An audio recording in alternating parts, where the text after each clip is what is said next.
So, all right. Talk a little bit.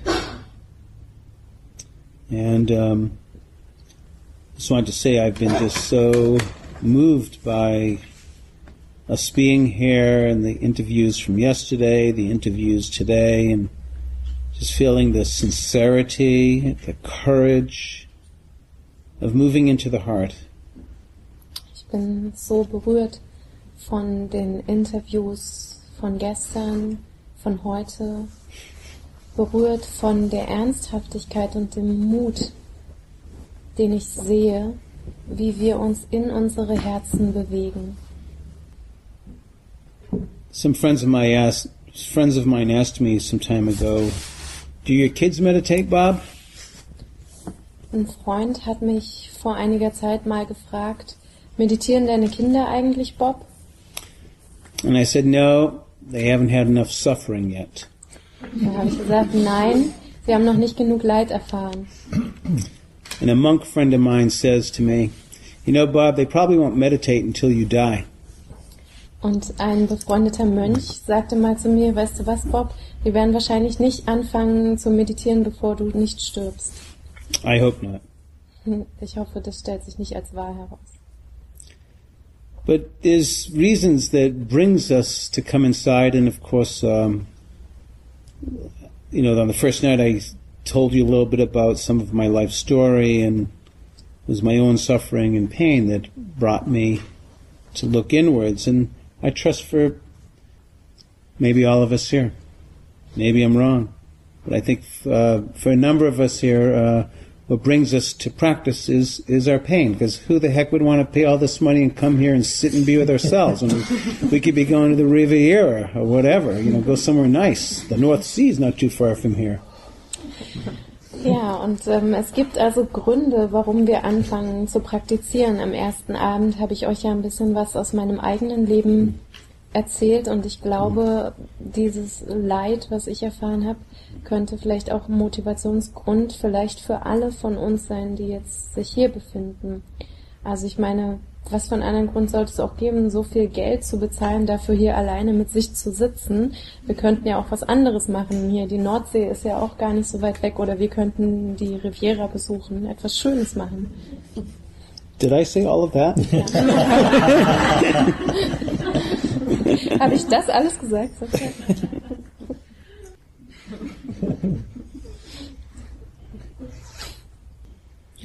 You probably tell your friends, yeah, I'm going to this retreat, and who knows what type of, they're probably thinking you're sitting in the sun having a good time. Ihr habt euren Freunden vielleicht erzählt, ich gehe aufs Retreat oder ins Retreat, und wer weiß, was die denken. Die denken vielleicht, ihr sitzt da irgendwie schön draußen in der Sonne und lasst es euch so richtig gut gehen.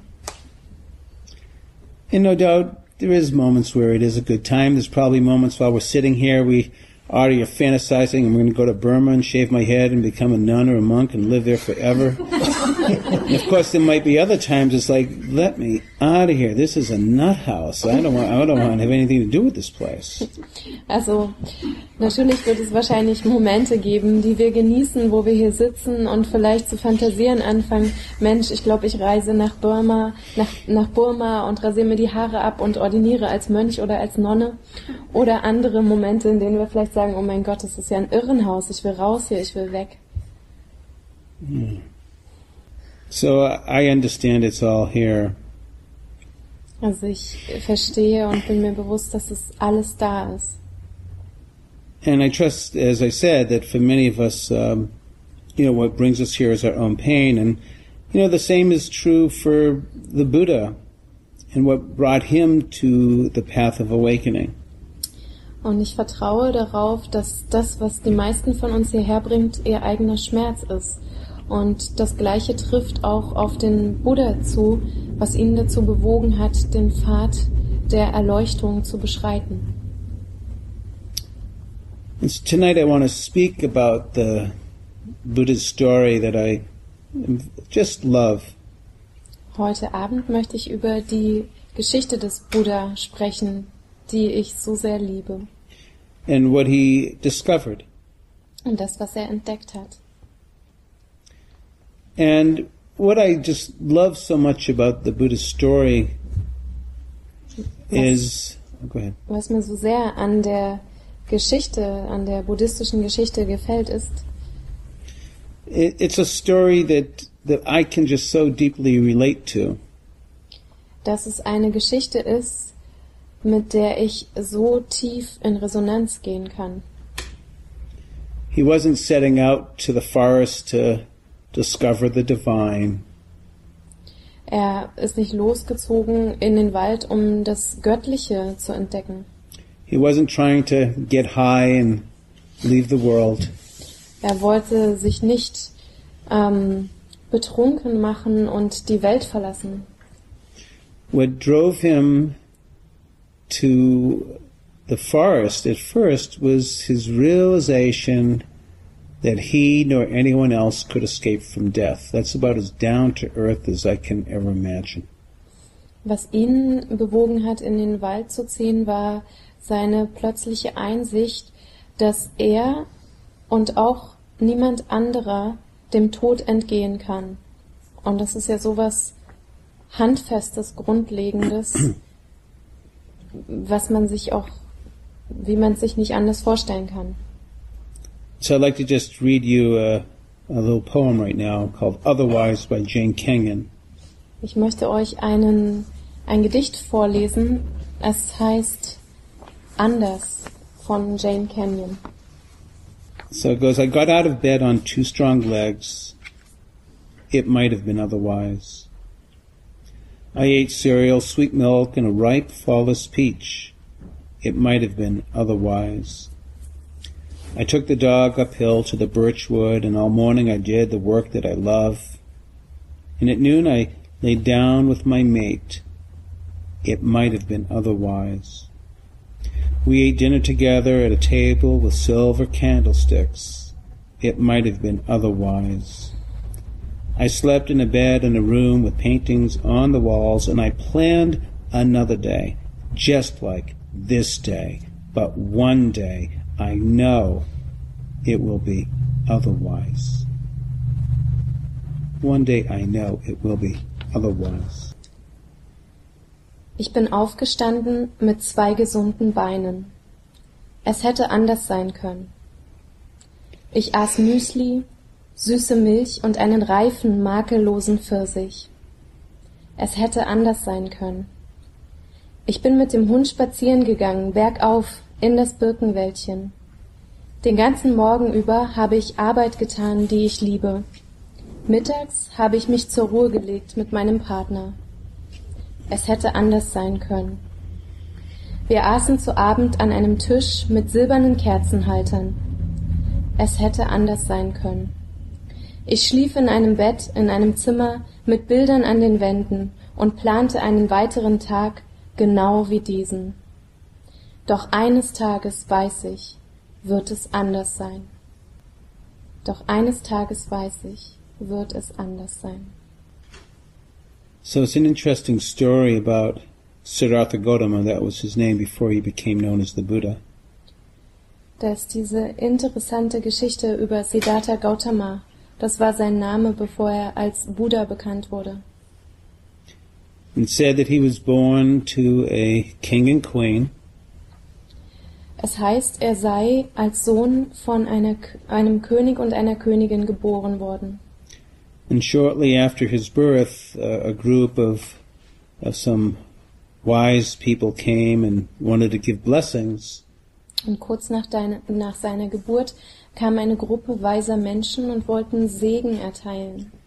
The king was very proud of his son and said, yes, he's going to be a great king. Und der König war sehr stolz auf seinen Sohn und sagte, ja, er wird einmal ein großartiger König werden. And the wise elders there all agreed, except for one. Und die weisen Älteren haben alle zugestimmt, bis auf einen. That one said, no, he's going to become a Buddha. Und dieser eine hat gesagt, nein, er wird ein Buddha. The king didn't like that at all. Dem König hat das überhaupt nicht gefallen. And he decided that he would shield his son from seeing any type of suffering and misery for as long as possible, so that he will become a king, like him. Und er hat sich entschieden, dass er seinen Sohn beschützen würde von dem Sehen von jeglicher Art des Leidens, sodass er ein König werden würde, so wie er. And he was successful doing this for 29 years. Also er hatte vor, ihn abzuschirmen. Und das hat er 29 Jahre lang erfolgreich tun können. And when Siddhartha was 29, he decided one day to go out into the village area and just to see what was happening. Als Siddhartha dann 29 Jahre alt war, entschloss er sich, hinauszugehen ins Dorf und sich mal umzuschauen. And when he was out, he came across a very old person, bent over, walking with a cane, and he said to his friend Channa, kind of like he was driving the chariot, who is that person? And Channa said, this is a person that is old. Da hat er draußen die Begegnung gehabt mit einem sehr alten Mann, der am Krückstock gebeugt gelaufen ist. Und dann hat er zu seinem Lenker gesagt, Channa, wer ist das? Was ist das für eine Person? Und Channa hat gesagt, das ist eine Person, die alt ist. And Siddhartha said to Channa, well, does this happen to, what happens? Will this happen to me? And Channa says, sure, this is going to happen to you and to everyone if you live long enough. Und dann hat er gesagt, oh, aber was ist denn mit ihm passiert? Wird mir das auch passieren? Und dann sagte Channa, ja natürlich, das passiert mit dir und mit allen von uns, wenn wir alt genug werden. Siddhartha was kind of shocked. He had this 29-year-old, very young and strong body. Siddhartha in dem Moment war sehr, sehr erschrocken. Er hatte diesen 29 Jahre alten Körper, der noch sehr stark war. And it is said that in other outings very close to this one, he came across someone on the road that was very sick, vomiting and defecating and the person was deathly ill. Als nächsten hat er eine Person getroffen, die sehr, sehr krank war. Sie hat sich übergeben müssen und sie war schon am Zerfallen und sehr, sehr krank. And then on another outing he found someone not moving, of someone that was dead, a corpse.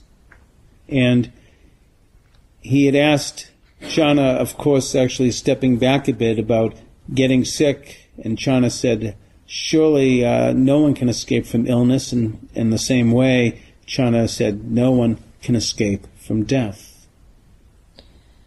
Und dann hat er auch hier Channa gefragt, oh, was ist denn mit der Person? Und dann hat Channa gesagt, ja, die ist krank.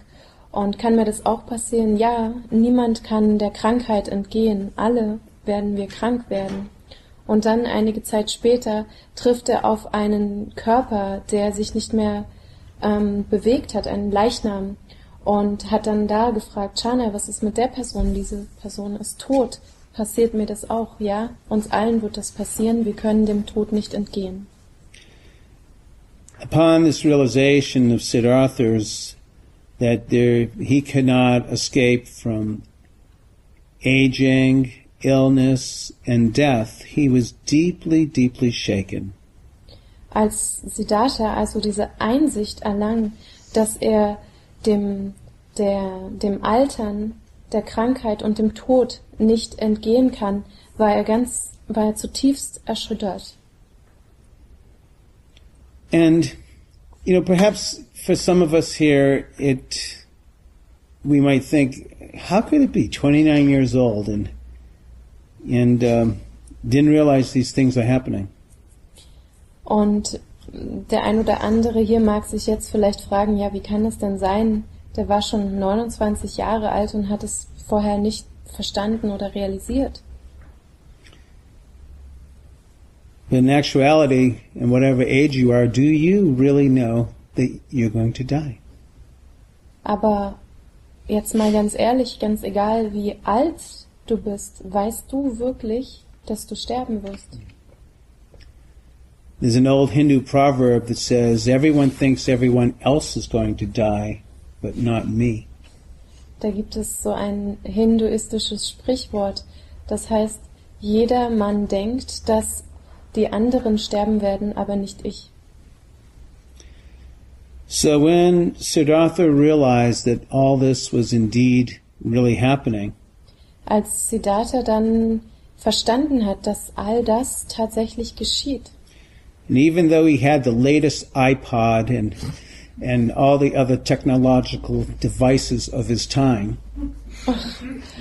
und trotzdem er den neuesten iPod und all die anderen Technologien seiner Zeit besaß, none of it mattered anymore. war ihm nichts davon mehr wichtig. Not that it's bad, but it's just that what happened for him was he developed such a sense of urgency to understand what is the meaning of life, it catapulted him into the forest. Nicht, dass diese Dinge irgendwie schlecht wären, aber er hat so einen Sinn oder so ein Gespür von Dringlichkeit verspürt, zu verstehen, was der Sinn des Lebens ist, dass dies ihn in den Wald katapultiert hat. And that began his arduous journey. Und so begann seine Reise. His father, the great king, had heard that he was leaving the palace, and he came to Siddhartha and begged him, please don't go. Sein Vater, der König, hatte gehört, dass er in den Wald gehen wollte und ist dann zu Siddhartha gegangen und hat ihn angefleht, bitte geh nicht. And Siddhartha looked at him with deep compassion, but also determined in his heart, said, Father, if you can grant me 3 wishes, I will stay.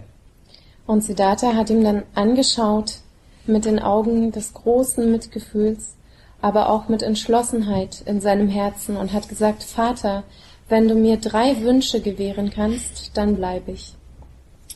Father got very excited. He was a great king. Surely he could fulfill 3 wishes. Und da hat sich der Vater schon gefreut, weil er ist ja ein großer König. Natürlich könnte er ihm 3 Wünsche erfüllen. And Siddhartha said, Father, prevent me from getting aging and illness and death. Also so sagte Siddhartha zu ihm, Vater, schütz mich davor zu altern, krank zu werden und zu sterben. So the king made another plea. How about 2 wishes? And then 1 wish.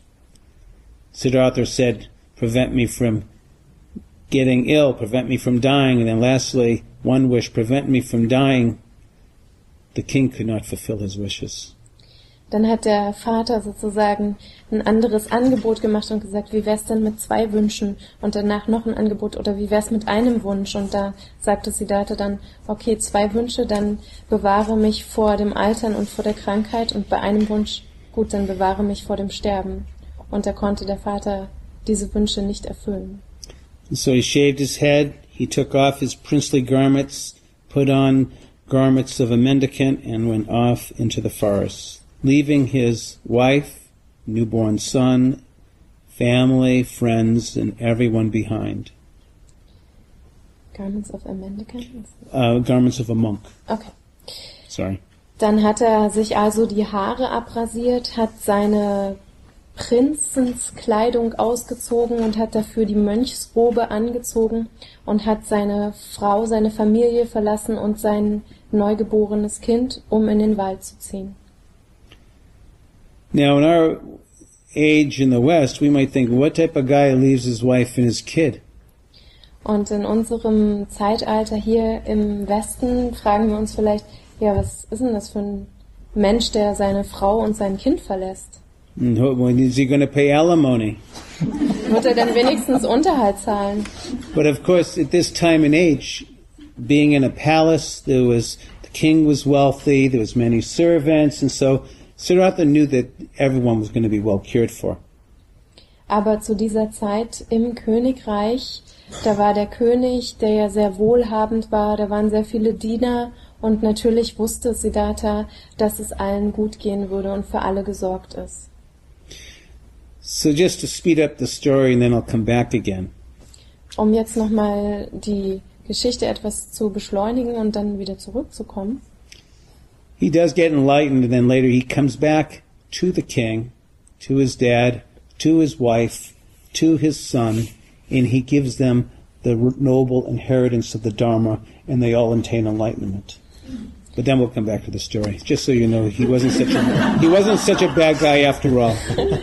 Also nochmal schnell, um vorwegzugreifen, er geht dann also in den Wald und erhält die Erleuchtung und kommt dann zurück zu seiner Familie, zu seinem Vater, zu seiner Frau, zu seinem Sohn und bringt sozusagen die Ingredienzien der Erleuchtung mit sich und alle werden dann zum Schluss die Erleuchtung erlangen. Also nur vorweggenommen, er war gar nicht so ein schlimmer Typ. Aber jetzt fahren wir fort mit der Geschichte. Mm-hmm. So he goes on this journey and he meets with the different spiritual masters of the time, and he's a very good student and he learns everything that they know, and in turn the teachers say, you can teach this. Er zieht dann also los in den Wald und trifft all die spirituellen Lehrer seiner Zeit und lernt von ihnen. Und nach einer Weile sagen sie dann zu ihm, ja, jetzt kannst du das lehren und weitergeben. But what he had learned, even though it was a lot from his teachers, it still didn't answer the questions of his own pain and suffering and death and life.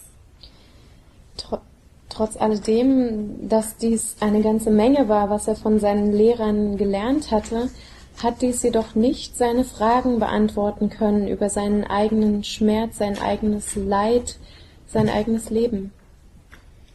And so then it was also believed at the time that perhaps if he practices of what's called self-mortification, punishing the body through eating less and doing these very severe ascetic practices, that perhaps through the suffering of the body, that will be the way to enlightenment.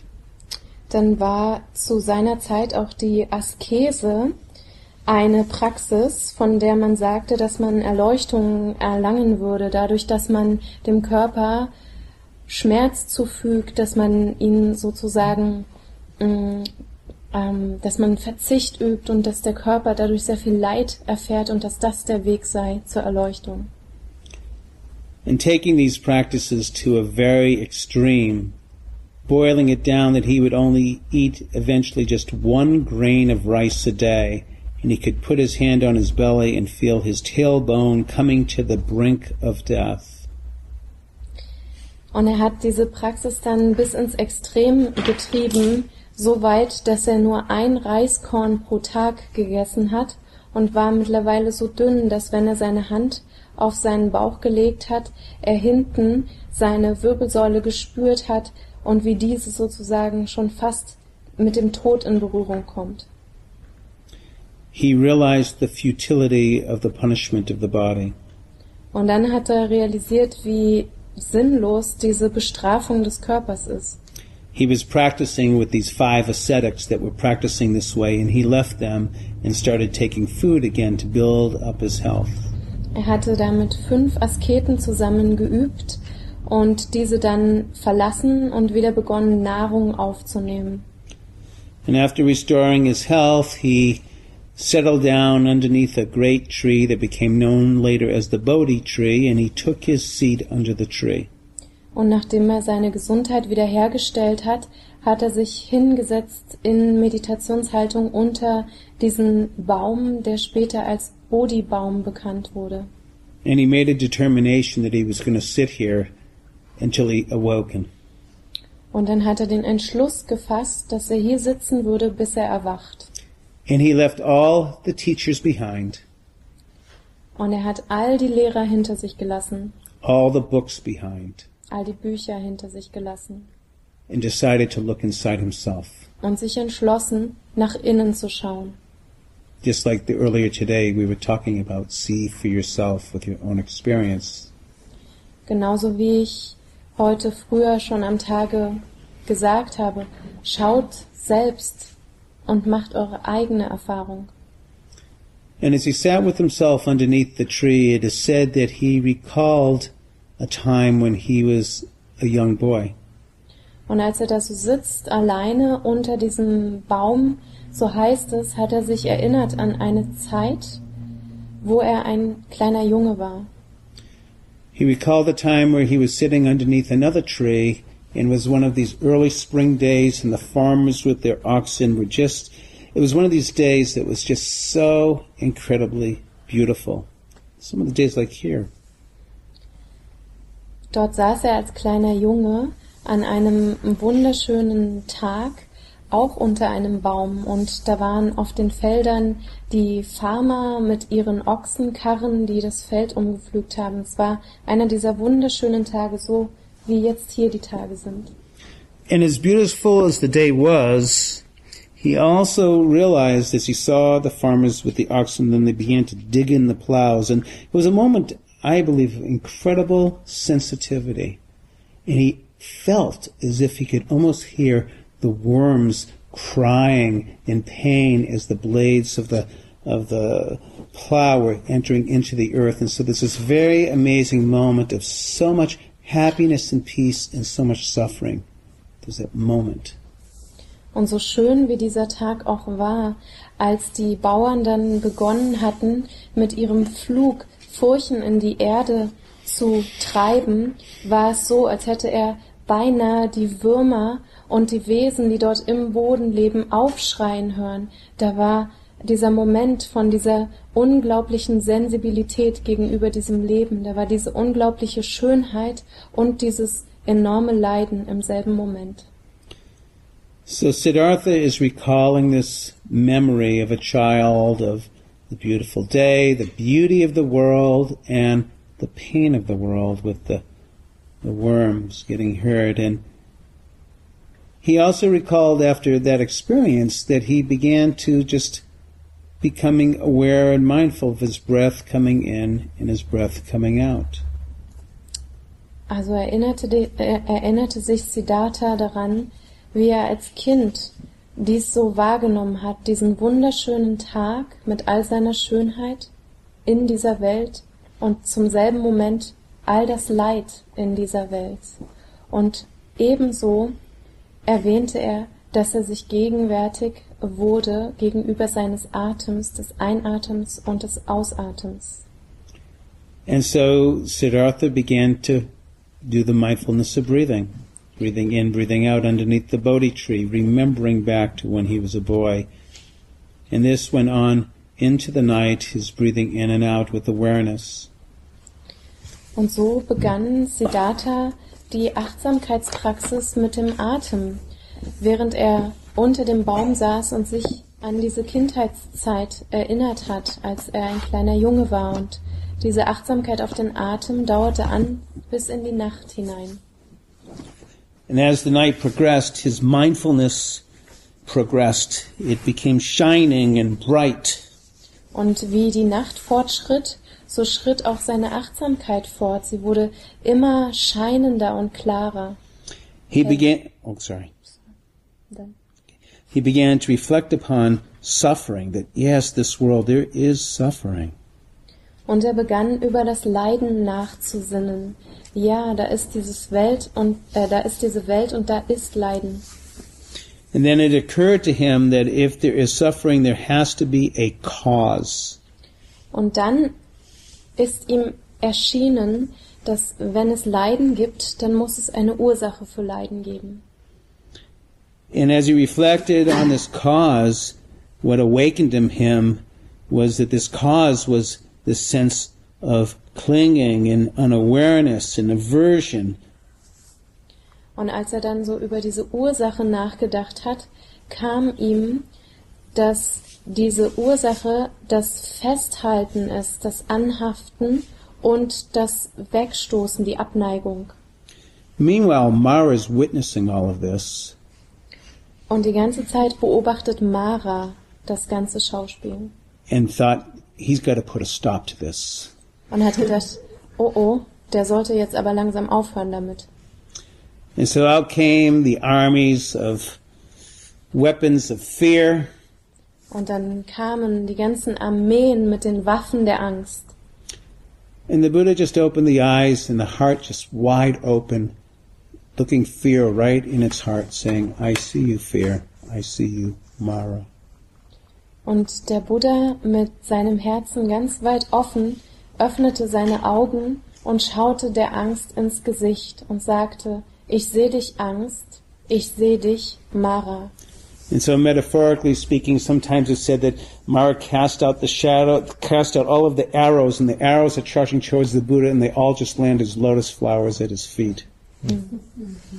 Metaphorisch gesprochen heißt es manchmal, dass Mara den Bogen spannte mit ganz vielen Pfeilen und die Pfeile auf den Buddha losließ und die Pfeile organisierten sich alle und landeten vor des Buddhas Füßen in Form einer Lotusblume. And so then Mara thought, well, if fear doesn't work, how about seduction? He called out all of the enticements to seduce the Buddha into some types of feeling good and so forth.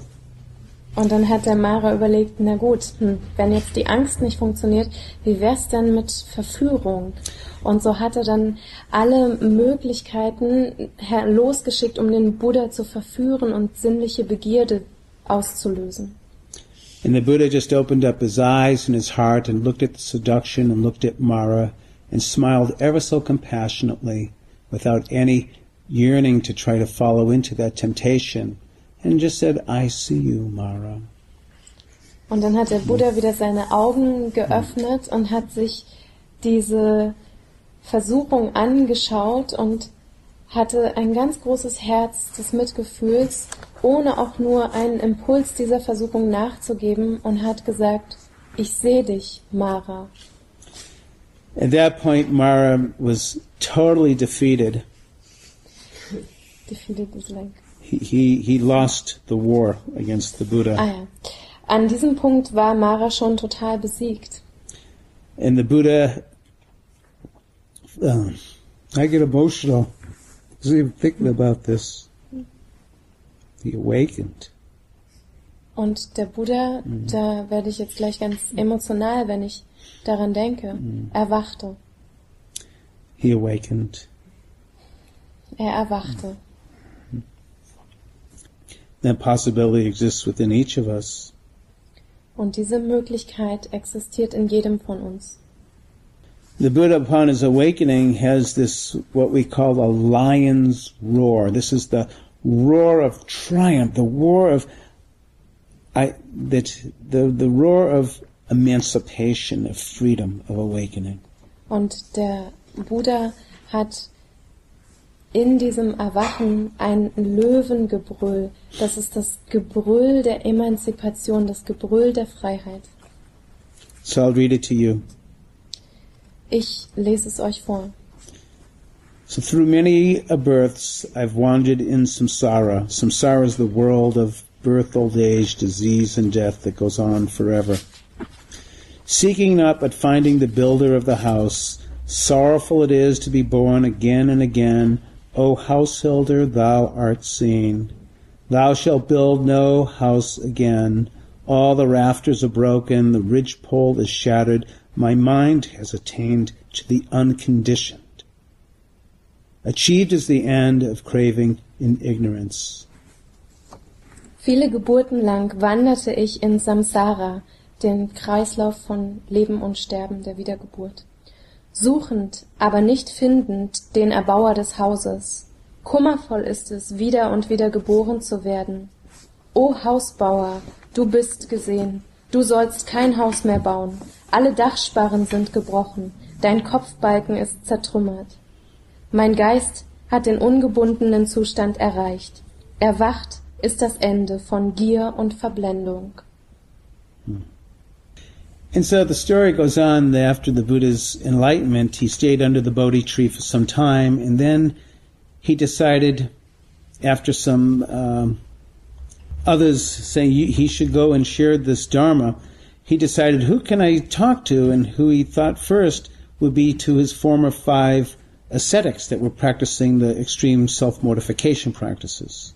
Die Geschichte geht dann so weiter. Er saß noch einige Zeit weiter unter dem Bodhibaum und dann wurde ihm zugetragen, er sollte doch jetzt lehren gehen und das raustragen in die Welt. Und er überlegte sich, zu wem gehe ich denn jetzt? Und die ersten Personen, die ihm in den Sinn kamen, waren diese 5 Asketen, mit denen er Askese praktiziert hat.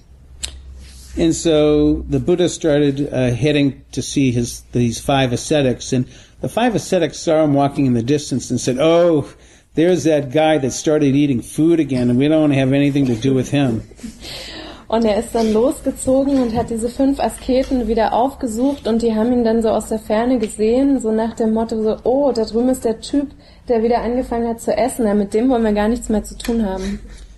But he just kept on walking towards them, and er ist dann weiter auf sie zugelaufen. And before you know it, the group of 5, there was some type of feeling or energy that was going towards them that they didn't even talk to one another, but one started sweeping the path, the other one gathered some water, and they got ready to receive him because of something just felt right. Aber je näher der Buddha kam, so breitete sich irgendwie eine Energie unter diesen 5 Asketen aus. Sie haben nicht mal drüber gesprochen, aber plötzlich hat der eine angefangen, den Weg mit dem Besen zu kehren, der andere hat ein bisschen Wasser geholt und sie haben sich irgendwie darauf eingestellt, ihn zu empfangen. And so the group of 5 received the Buddha, and then the Buddha gave his first teaching of the Dharma, which in Pali is called this is a long one, the Dhammacakkappavattana Sutta. Also das Dhammacakkappavattana Sutta. Ah, very good. That's good. War dann die erste Lehrrede, die der Buddha dort gehalten hat für die 5 Asketen. And what that means, the Dhammacakkappavattana Sutta, means the turning of the wheel of the Dharma.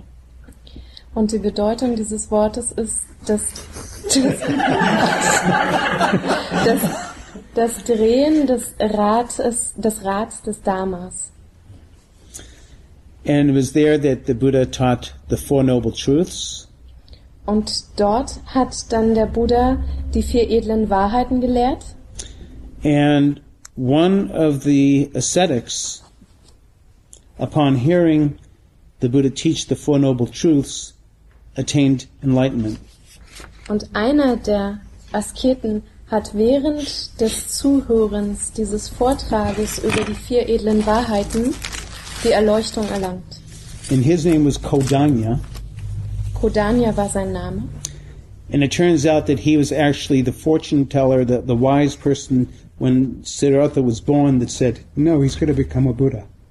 Und dann hat sich herausgestellt, dass er derjenige war, der Weisen, der damals, wo der Buddha geboren wurde, gesagt hat, nein, er wird kein König, er wird ein Buddha. And he became known as Anatta Kodanya. Und der wurde dann bekannt unter dem Namen Anatta Kodanya. Anatta means no self.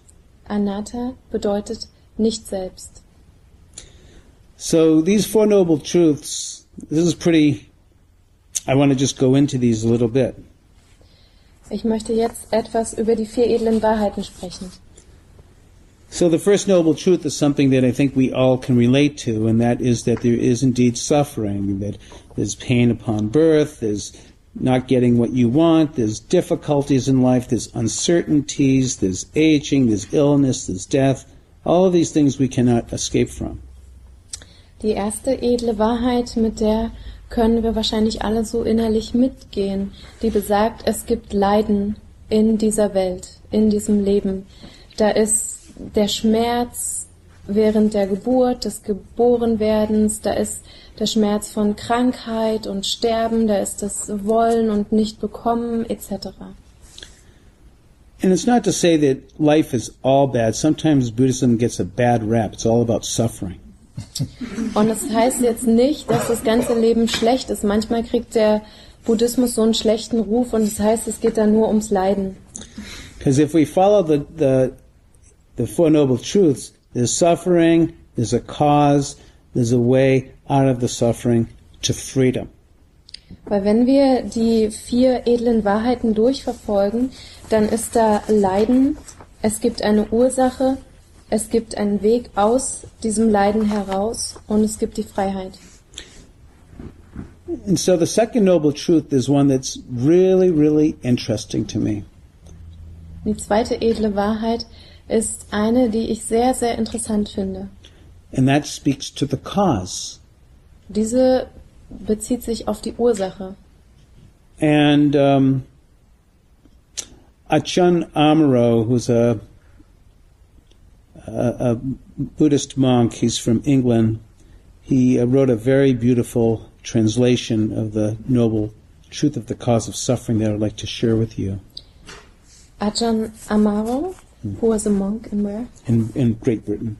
Der in England ein Mönch war, hat einen sehr schönen Text verfasst zu dieser zweiten edlen Wahrheit, die Ursache des Leidens. So he says this, this, monks, is the noble truth of the cause of suffering, and that it is craving. I'd like you to listen closely. And it is craving that is compelling and intoxicating. And it causes us to be born into things again and again. Ever seeking delight now here and now there. Namely, craving for sensual pleasure, delight, craving to be something, and the craving to feel nothing. Dies ist die edle Wahrheit der Ursache des Leidens. Es ist das Verlangen, welches fesselnd und vergiftend ist, welches verursacht, dass wir wieder und wieder in die Welt der Dinge geboren werden. Immerwährendes Suchen nach Vergnügen, erst hier, dann da, die Begierde nach sinnlichem Vergnügen, das Verlangen, etwas zu sein, und das Verlangen, nichts zu spüren. So can anyone relate? When he says craving that's compelling, intoxicating, causing us to be born into things again and again. Könnte dazu Bezug nehmen, wenn er sagt, es ist das Verlangen, das fesselnd und vergiftend ist, welches verursacht, dass wir wieder und wieder in die Welt der Dinge geboren werden. Ever seeking delight, now here, now there. What's next? Immerwährendes Suchen nach Vergnügen, erst hier, dann da, wo ist das Nächste? I think we all know that inside us there lives this I want. Wir kennen das sicherlich in uns allen, diese Stimme, ich will. So then he goes on to talk about namely 3 types of craving. Und dann spricht er über 3 Arten des Verlangens. Craving for sensual delight. Begierde oder Verlangen nach sinnlichem Vergnügen. I want to feel good. Ich möchte mich gut fühlen. What's next to feel good? Was kommt als nächstes, damit ich mich gut fühlen kann? I was once eating an ice cream cone. Actually, I'm a vegan, so it was a tofuti cutie ice cream cone. Ich habe neulich eine Eiscreme gegessen. Also ich esse vegan und deswegen war es so eine Tofu-Version von einem Eis. And I was eating it and I was so much enjoying it. Und dann habe ich das gegessen und habe es mir so gut schmecken lassen. I was in satiation. It was wonderful. Insatiation. I was satiated. I was just intoxicated with my ice cream cone. Okay, also ich war wirklich fast wie vergiftet mit dieser Eiscreme. Everything was going really well until I noticed that I only had 1 or 2 spoons left. Und alles ging ganz gut, bis ich festgestellt habe, dass ich nur noch 1 oder 2 Löffel hatte. And then I got very sad and very scared. And what the hell am I going to do? Und dann wurde ich sehr traurig und ängstlich und dachte mir so, oh mein Gott, was werde ich denn jetzt wohl tun? Well, I could go get another, and another, and another. So I could just see so clearly this sense of my longing and clinging arising. Also ich hätte natürlich losziehen können und mir noch ein Eis holen und noch ein Eis und noch ein Eis. Aber ich konnte ganz klar dieses Verlangen in mir beobachten. And the second part of craving that Ajahn Amaro talks about, the craving to be something. Und dann spricht er hier über ein weiteres Verlangen, das Verlangen, etwas zu sein. I want to be seen. I want to have a statue made of me. I want everyone to just know me forevermore. Ich möchte gesehen werden. Ich möchte, dass aus mir eine Statue angefertigt wird. Ich möchte, dass alle mich für immer in Erinnerung behalten. I want to be seen. I want to be special. I want to be known. I want to be famous. I want to be this. I want to be. Ich möchte gesehen werden. Ich möchte bekannt sein. Ich möchte berühmt sein. Ich will. How much pain does that generate within us? Wie viel Schmerz löst das in uns aus?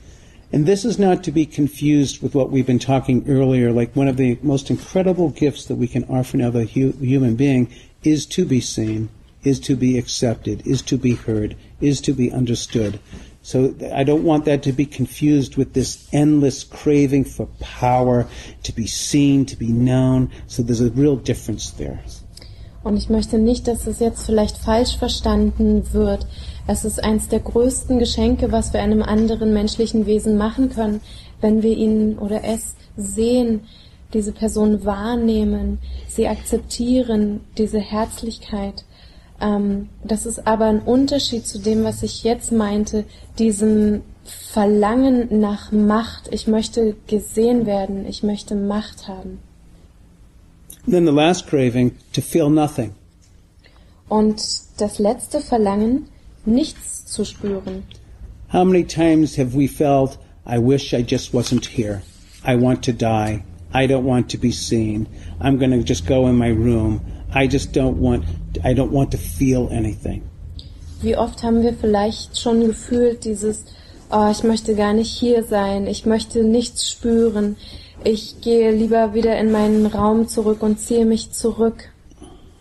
So these three types of craving Diese drei Arten des Verlangens cause suffering. sind die Ursachen des Leidens. Now, for those of us that are psychologists in the room, there's an interesting parallel. We can consider the craving for sensual delight to be like the libido instinct. Für diejenigen unter uns, die Therapeuten sind, man kann da einen Vergleich Or actually ziehen. Die Begierde nach sinnlichem Vergnügen könnte diese Libido in uns sein. And the craving to be something is like for our superego, our id, to be someone. Und das Verlangen, etwas zu sein, ist so wie unser Superego, das Es, etwas sein wollen.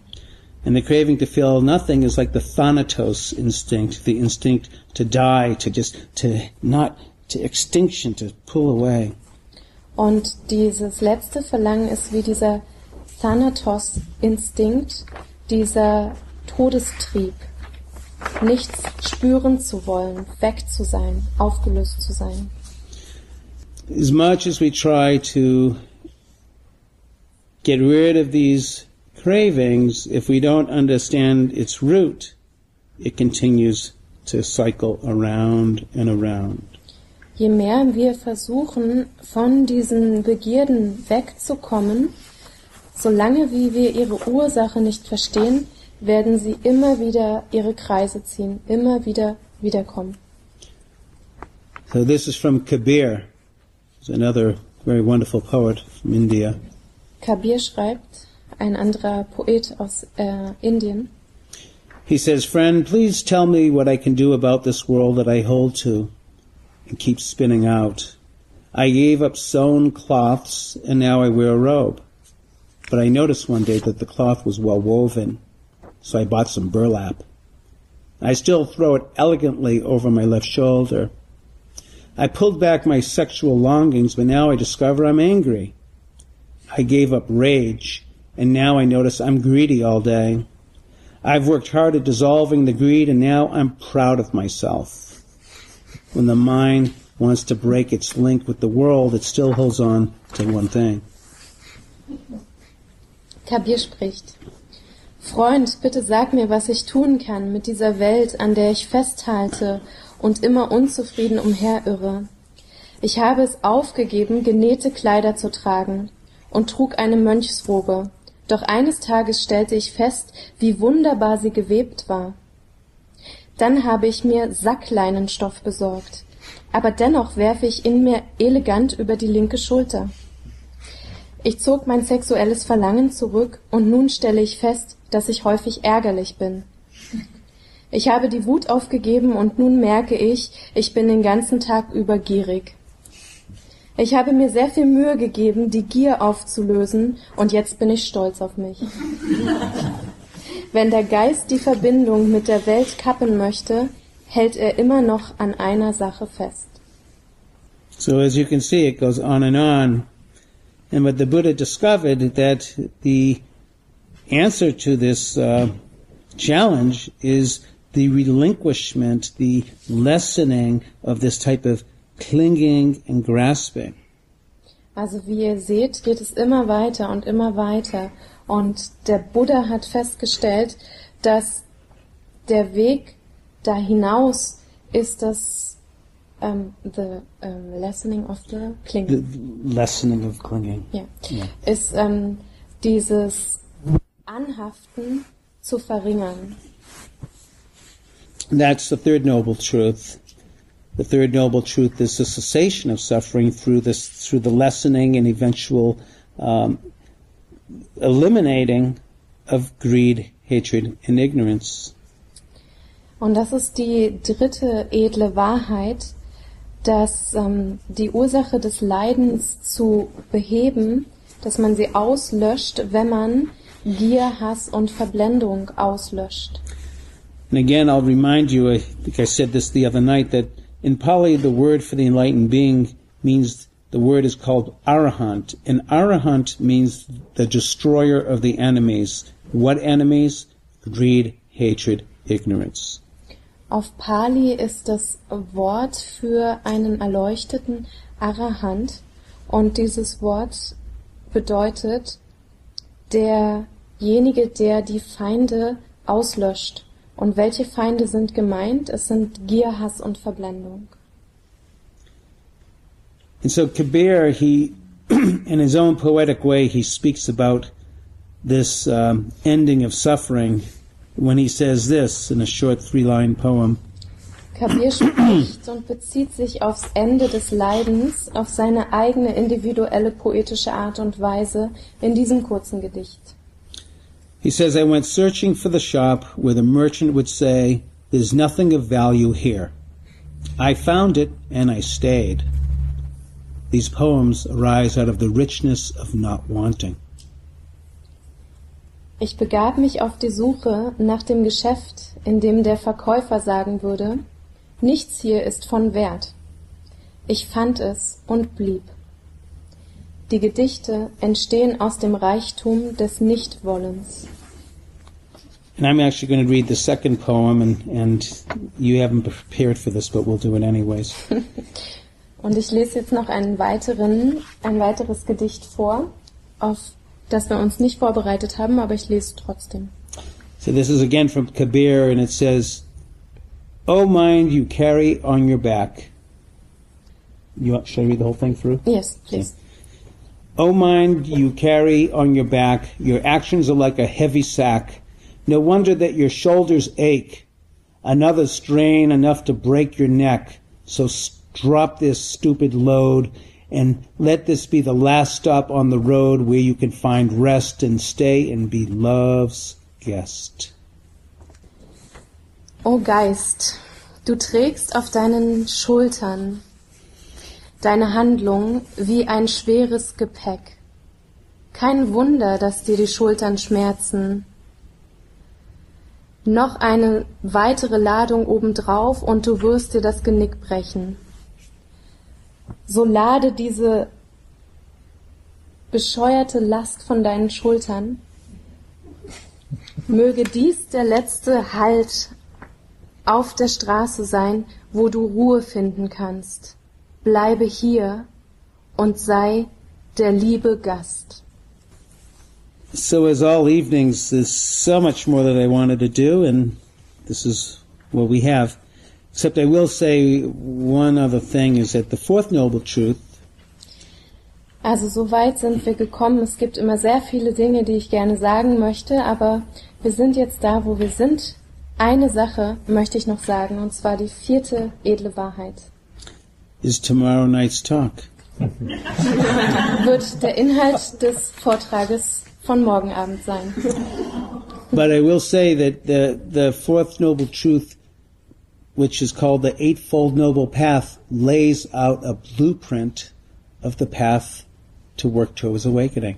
And we are doing it here in this retreat.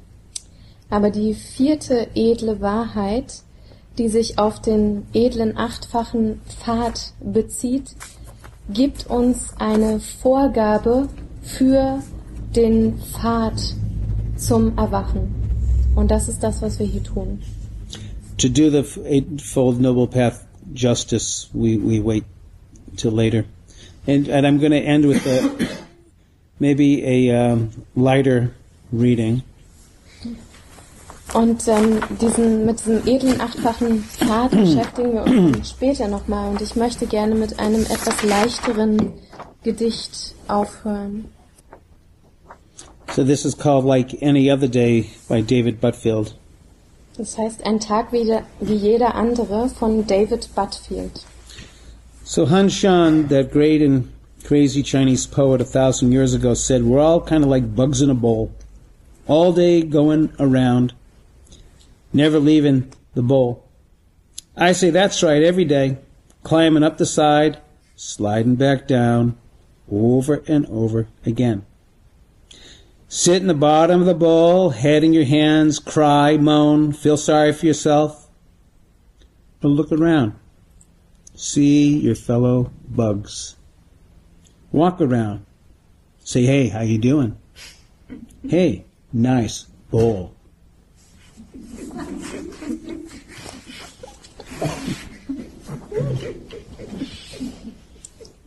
Han Shan, der großartige und verrückte chinesische Dichter, hat vor 1000 Jahren gesagt, wir seien alle wie Käfer in einer Schale. Den ganzen Tag umherlaufend, niemals ihre Schale verlassend. Ich sage, das stimmt. Jeden Tag die Seiten hochkletternd, wieder hinunterrutschend. Wieder und wieder und wieder. Sitzt am Boden der Schale, Kopf in deinen Händen, weine, klage, bemitleide dich selbst. Oder schau dich um, sieh deine Käferfreunde. Lauf umher und sage, hey, wie geht's dir? Sage, hey, schöne Schale. So we got a nice bowl. Look around. It's a nice bowl. Wir haben eine schöne Schale. Schaut euch um. Es ist eine schöne Schale. So let's just sit for another minute. Lasst uns noch eine Minute sitzen. And I think there's one thing that I'll say, and I think you'll understand this difference. Because sometimes also the Dharma gets a bad rap. Oh, you have to get rid of all of your desire, and if you're not, how can we be a human being without desire? Also ich möchte eine Sache noch sagen, und ich denke, ihr werdet den Unterschied erkennen. Manchmal kriegt das Dharma so einen schlechten Ruf, dass es da heißt, oh, man muss jetzt all sein Verlangen loslassen. Aber wir wären ja kein menschliches Wesen, wenn wir nicht unsere Verlangen auch hätten. So I'll put it this way. Deswegen drücke ich es so aus. My wife likes it when I want her. Meiner Frau gefällt es, wenn ich sie möchte. She doesn't like it when I'm clinging to her. Aber sie mag es nicht, wenn ich an ihr festhalte. Okay? Big difference. You don't like it either, your husband clinging to you. Das ist doch ein riesengroßer Unterschied. Ihr mögt es auch nicht, wenn euer Ehemann an euch festhält, anklammert. So it's that sense of the clinging, the suffering, and what he talked about, it's intoxicating, it's consuming, it gives us birth again and again into things. Earlier today, true confession, I was eating lunch and I was eating it late, because I got in late. Can you stop for a second? Yeah.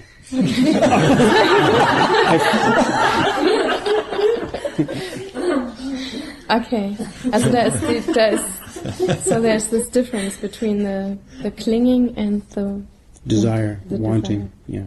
Okay, also es gibt diesen Unterschied zwischen diesem Anklammern und dem Wollen. Und jetzt muss ich noch ein Zugeständnis machen. Ich habe heute etwas spät Mittag gegessen. Okay. And so the true confession is at lunch today, I was eating my lunch and I came in late. And the food was very tasty. Und das Geständnis, was ich jetzt ablegen muss, ist, ich kam etwas spät zum Mittagessen und ich habe dann gegessen und das Essen hat ausgezeichnet geschmeckt. And I noticed that my wanting, I got a little intoxicated. Und dann habe ich festgestellt, dass ich so ein bisschen vergiftet wurde mit meiner Begierde, meinem Wollen. And instead of fully being mindful with my one plate of food, and I was already thinking ahead about wanting to get the second plate, but I was worried that the cooks were maybe going to take it away. What am I going to do? Aber anstatt dann jetzt so mit meinem einen Teller zu sein und diesen achtsam zu essen, habe ich im Kopf schon vorausgedacht, dass ich noch einen zweiten Teller mir holen wollen würde, aber dann auch gedacht habe, Mist, was ist denn, wenn die Köche schon das Buffet abräumen? Was soll ich jetzt machen? And that intoxication in some ways kind of spoiled the enjoyment of my meal. Und I noticed that later. Vergiftung hat mir eigentlich den Genuss meiner Mahlzeit total ruiniert. Und das habe ich später mitbekommen. This was suffering. I was suffering. Das war Leiden. Ich habe gelitten. So now we'll sit. Jetzt sitzen wir aber. May there be peace. Möge Frieden sein.